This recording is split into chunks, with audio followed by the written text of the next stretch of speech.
నీ జీవితంలో కూడా నీవు స్నేహితుల ద్వారా మోసపోయేవేమో, చెడు వ్యసనాలకు గురైపోయేవేమో, లేకపోతే నీ దేహాన్ని పాడు చేసుకుంటున్నావేమో, నీ మనస్సుని, నీ హృదయాన్ని, అంతరంగాన్ని చెరుపుకున్నావే, అపవిత్రపరుచుకున్నావేమో.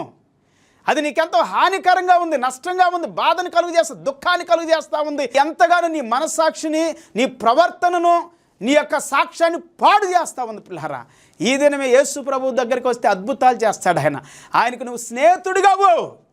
ఆయన స్నేహంలోనికి నువ్వు ఎప్పుడైతే వస్తావో, ఆయన ఎప్పుడైతే అంగీకరిస్తావో, అప్పుడు నీ జీవితంలో అద్భుతాలు జరుగుతాయి. దేవుడు అద్భుతమైన దేవుడు, ఆయన గొప్ప దేవుడు, మంచి దేవుడు, శ్రేష్టమైన దేవుడు పిల్లారా.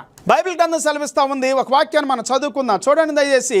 యోహాను సువార్త 17:3 అద్వితీయ సత్యదేవుడైన నిన్నును నీవు పంపిన యేసు క్రీస్తుని ఎరుగుటయే నిత్య జీవము. యేసు క్రీస్తుని ఎరుగటమే నిత్య జీవం. Johne's gospel chapter 17 verse 3. This is eternal life, to know